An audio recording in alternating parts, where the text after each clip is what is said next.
Hello les amis, j'espère que vous allez bien. Donc aujourd'hui dans cette nouvelle vidéo, je vais vous donner les 4 questions à avoir avant de visiter un parking.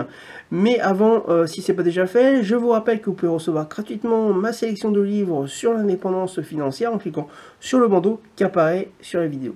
Donc effectivement, lorsque on souhaite visiter un parking pour l'acheter, et afin de ne pas se déplacer pour rien, puisque des fois c'est à plusieurs kilomètres, plusieurs dizaines de kilomètres des fois, on se doit en fait de poser des questions au vendeur ou au mandataire de ce vendeur.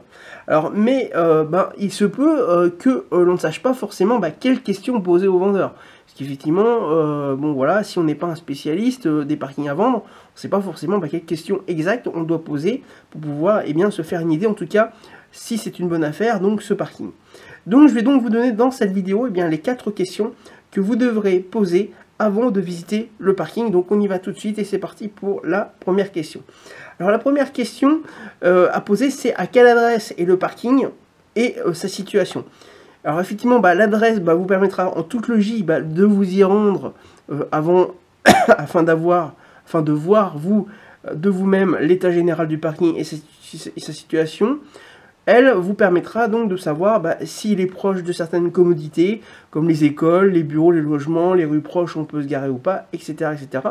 Puisque, à savoir cette situation, vous saurez si vous pouvez le louer facilement, puisque si effectivement, s'il est proche de bureaux, par exemple, ou de commerce, forcément, ça sera plus facile de le louer, parce que, tout simplement, il y aura des gens de passage, il y aura des gens qui travailleront, etc., qui n'auront pas envie de passer 2 heures à, tout simplement à trouver une place pour aller travailler, et donc vous les louerez plus facilement que si effectivement, s'il n'y avait absolument rien autour de votre place de parking. Ensuite, deuxième question donc à poser, c'est est-ce qu'il est déjà loué et si oui, à combien est-il loué? Puisqu'effectivement, si vous achetez un parking qui est déjà loué, ce sera déjà du travail en moins. Donc il faut que vous posiez la question pour le savoir. Puisque déjà, il n'y aura pas de recherche de locataire à faire à ce moment-là et c'est, comme je disais, du travail en moins à faire.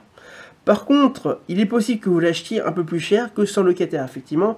Quand effectivement vous avez un parking qui est déjà loué, il va être légèrement plus cher que s'il n'était pas loué, tout simplement parce que, comme je disais, vous avez moins de travail à faire déjà premièrement, et deuxièmement, le vendeur, lui, va savoir que vous allez gagner de l'argent tout de suite, donc forcément, il va vouloir en fait se payer un peu plus. Également, demander, comme je disais, le prix du loyer vous permettra également de connaître le rendement du parking par rapport à votre objectif. Et donc savoir si ça vaut le coup d'aller le visiter. Par exemple, si vous cherchez 10% de rendement et que vous ne demandez pas le loyer, forcément vous allez avoir du mal à savoir quel pourcentage de rendement vous pouvez avoir avec le loyer correspondant à ce parking. Si par contre vous le demandez, forcément vous pourrez calculer ce rendement et savoir si par rapport à votre objectif de 10% par exemple, si c'est en dessous et que ça vaut pas le coup, ou si c'est 10% ou au-dessus, là ça vaudra le coup.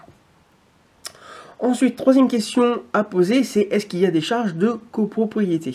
Effectivement, quand il y a des charges de copropriété, cela veut donc dire des charges supplémentaires sur votre place de parking qui viendront en déduction de votre rendement, tout simplement. Et il est donc important de le savoir et quel est le montant afin de les déduire du rendement. Effectivement, il faut savoir que si vous avez par exemple, si vous calculez donc avec si votre place de parking est louée, que vous connaissez le loyer et que en calculant le rendement donc brut, donc avec seulement le loyer, vous avez un rendement brut de 10%. Si vous avez des charges de copropriété, vous risquez de passer sous les 10% et donc que ce ne soit plus une bonne affaire par rapport à votre objectif. Donc si vous ne savez pas les charges de copropriété, vous ne pourrez pas savoir si vous êtes en dessous ou au-dessus de votre objectif toujours. Ensuite, quatrième et dernière question à poser donc avant de visiter donc ce parking, donc de le faire donc au téléphone au vendeur généralement ou par mail, c'est quel est le montant de la taxe foncière. Alors cette question est à poser en fait pour la même raison précédente, c'est que cette charge viendra en déduction du rendement. Et une taxe foncière ou d'ailleurs des charges de copropriété également peuvent être très importantes et peuvent faire qu'une bonne affaire peut se transformer en mauvaise affaire et donc il ne sera pas nécessaire de visiter. Parce qu'effectivement, Si je reprends mon exemple, si vous avez avec le loyer un rendement brut de 10% pile, si vous avez des charges de copropriété, ou même si vous n'avez pas de charges de copropriété, mais vous avez par exemple une taxe foncière à payer, ce qui est généralement le cas, eh bien la charge foncière, si elle est très importante, c'est-à-dire si c'est dans une ville, comme par exemple Montpellier, qui est une des spécialités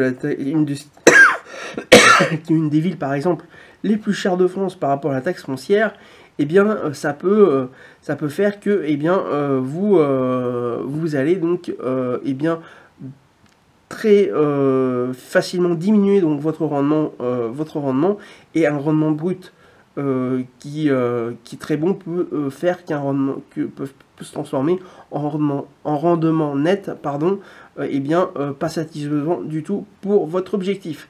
Donc voilà un petit peu pour ces 4 questions. Une fois que vous avez recueilli donc toutes ces informations, donc vous avez posé ces 4 questions, vous avez toutes les informations disponibles, et ben, il ne vous restera là à ce moment-là plus qu'à calculer donc le rendement net. Hein, donc effectivement par rapport au prix du loyer c'est le rendement brut. Après si vous n'avez pas de charge de copropriété, tant mieux, c'est 0.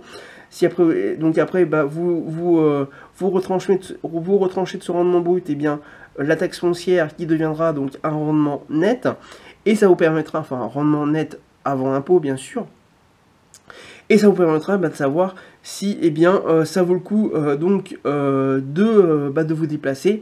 Et à ce moment-là, il faudra que vous appeliez donc de nouveau le propriétaire du parking ou son mandataire, et donc prendre rendez-vous pour visiter ce parking. Donc voilà concernant donc les 4 questions à poser avant de visiter un parking. Donc si ce n'est pas déjà fait, je vous rappelle que vous pouvez recevoir gratuitement ma sélection de livres sur l'indépendance financière en cliquant sur le bandeau qui apparaît sur la vidéo.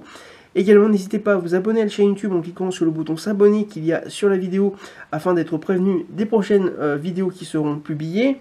Enfin, n'hésitez pas également à me laisser un commentaire pour savoir si vous vous posez ces 4 questions avant d'aller visiter un parking. Si effectivement vous saviez que vous deviez poser ces 4 questions avant, ou si vous en posiez que quelques-unes ou pas, dites-le moi dans les commentaires comment vous fonctionnez. Ensuite, n'hésitez pas donc à liker la vidéo afin de me remercier des contenus gratuits que je vous donne très régulièrement, ou si vous avez aimé la vidéo. Et également, n'hésitez pas donc à partager donc cette vidéo afin qu'un plus grand nombre de personnes puissent connaître ces 4 questions à poser avant de visiter un parking. Et bien écoutez, je vous dis maintenant à très bientôt pour une prochaine vidéo.